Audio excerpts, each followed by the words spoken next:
Hello everybody and welcome to another episode of That Show That Will Not Be Named. I'm your host, Brian, or 2Game Prince, whatever you prefer. And today I was more or less going to take a break from talking about either television, video games, anime, and whatnot. More or less talk about anime in the specifics of the anime reviewers and anime channels that I watch and things relating to anime and light novels and whatnot of that general perspective. And I was just going to recommend...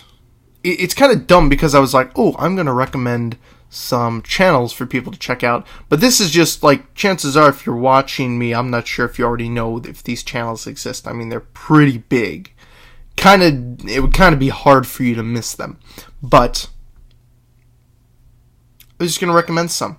The channels that I mainly watch. And I may even say the things that I find meh about them and their strengths and their weaknesses. But mostly... I love the versatility of them. I love how different each one is.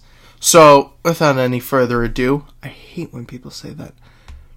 Without any more of pointless rambling that I tend to get off to in my videos, I'm going to jump right into it. First one I'm going to recommend is Glass Reflection by this guy, Arcada, who I believe is 90% sure he's Canadian. He was probably the first ever anime reviewer that I've ever seen.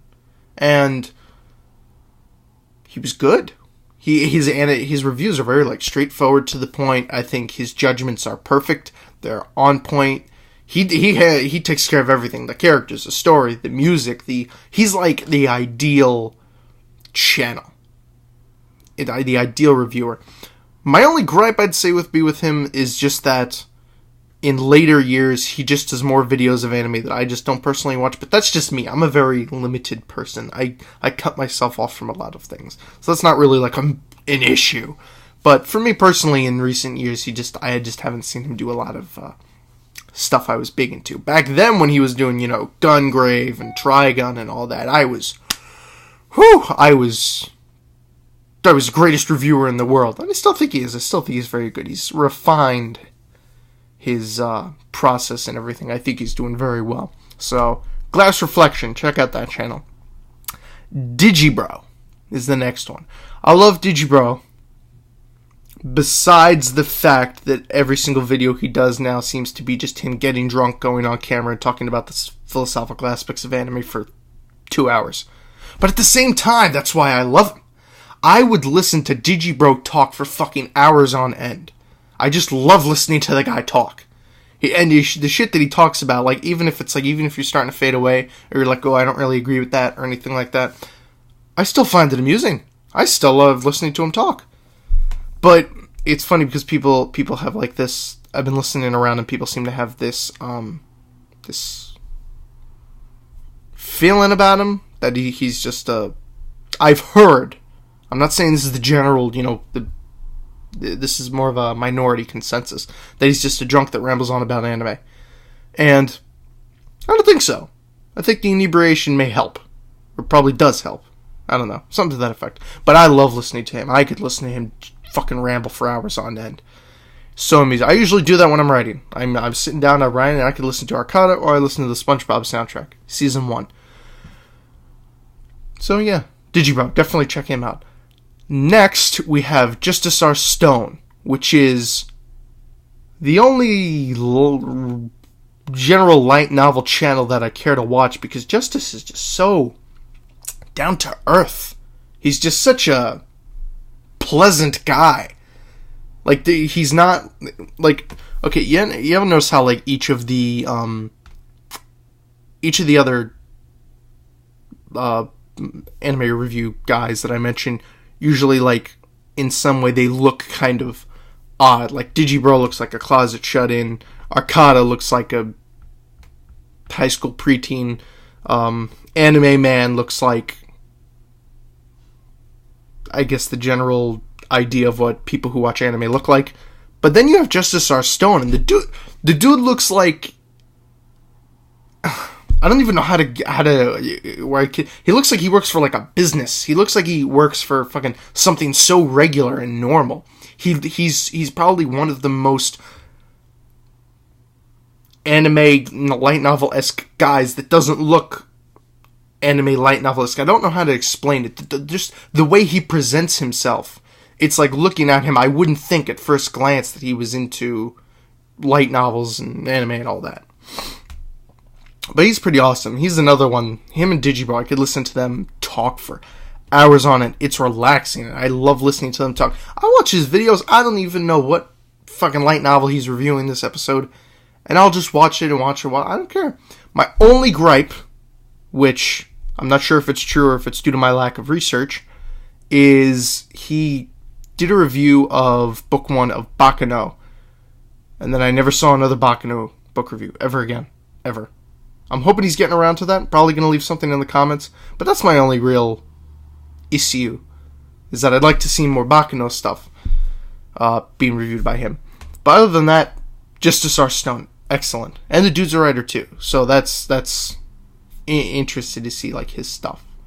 What else? And the last one I guess I'd say is the Anime Man. And the Anime Man's pretty alright. He's pretty good. I'd say my only gripe with him is that when he finally got together with, whatchamacallit, what's her name? The female anime reviewer.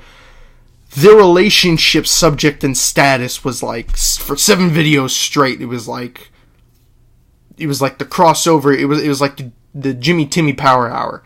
And you just had like every video since, not every video since then, but a great number of videos since then has strictly been like heavily focusing on their relationship.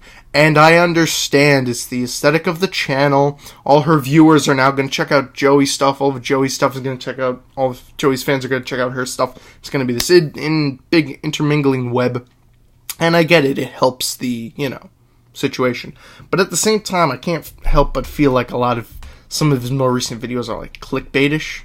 Like the will we get married one, or stuff like that. And it's that kind of stuff that like the regular fans are just swooning over. So props to them for getting that. Props to them for, have it stirring that popularity up. But at the same time, me personally, it seems a bit, I don't want to say desperate, but I'm looking for a very kind way to say it, because I don't mean any malice or any discontent or anything by it. For me, it's just off. It's just kind of like, okay, I get it. You're using that as like the pull-in for your videos. It's like, oh, they're together now. Okay, like, I wouldn't say that. Tripping over my words here. Very hard to say. Very hard to put in the words here. The Anime Man's channel is basically, it's not like any of the other channels I've seen, where it's Arcada, and it's like, okay, Arcada's Arcada, Digibro's doing Digibro, Justus R. Stone's doing Justus R. Stone, and then you come to the Anime Man, and it's like this, it's kind of like, it's not just him, it's his web of, like friends, and it's more of one of those like looser channels, because each of the other channels has like a specific formula, whereas the Anime Man has kind of adapted to become one of those kind of, it's kind of like one of those anything can go video channels. It's where like every video will be something new. It's like he can switch it up, and none of the fans will be like, what? Like, nobody will be confused by it. So props are him for getting to that point where he's able to like switch up his shit, and nobody will like bat an eye, because everyone's just kind of used to that, and people like it. Other than like the rest who have a specific style, we follow the ABCD formula, and that's it. But I would definitely, if I had to say anything about all the channels, I definitely would like to see them. I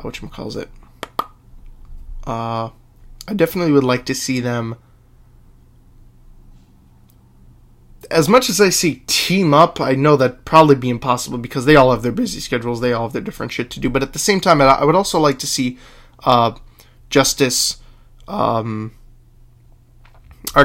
and Digibro more or less probably Arcata and Justus Stone kind of switch up like the way that they do videos, like change things completely. And I know Justus Stone is doing that with a new podcast, I believe, that he's doing, which I think is going to be very, very interesting. I don't know what that's on, though. You'll have to probably go to his channel and check that out. But other than that, those are essentially the 4...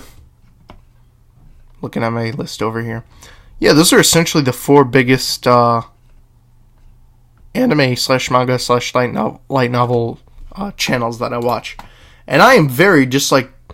These people are... like, I'll see a recommendation by them for something, and I'll be like, hells yeah, I'm going right into that. And... yeah, so once again, just a total recap. Glass Reflection, Digibro, Justus R. Stone, and the Anime Man. 4 fantastic channels. I definitely suggest any of you who watching this who, if you don't know about them, go check them out. That seems kind of cockheadish, seeing as how I'm a very, very low down their channel. But in the future, if it ends up going anywhere, if I end up crawling out of this little hole, then, yeah, check them out. But definitely, if anything, this is a praise to them for their wonderful message of, you know, the wonderful message they spread of spreading anime news and whatnot. 4 very good channels. So yeah, that's going to do it for this episode. I thank you for listening through all of this. And tell me some of your favorite channels in the comments. I want to see more people, because let's face it, I'm not a guy who does research. Let me rephrase that. I'm not a guy who does research into specific things. Like, I'll more or less, I'll come onto a subject of something, and I'll just say, you know, like, I'll give you my opinions on it. I'm very, very informed opinion based. So, I'm not that kind of guy who, like, goes out. It's like, if I'm watching, like, you know, a TV show, I'm not going to go out and explore unless someone forces me to sit down and watch. Like Supernatural. I would have never watched Supernatural if my grandparents hadn't been like, come on, sit down, watch this. And now it's one of my favorite shows ever. So it's like one of those. I don't go out of my way to explore, usually, if I don't hear much about it. So, check them out, and I thank you again for joining me, and I will see you all next time.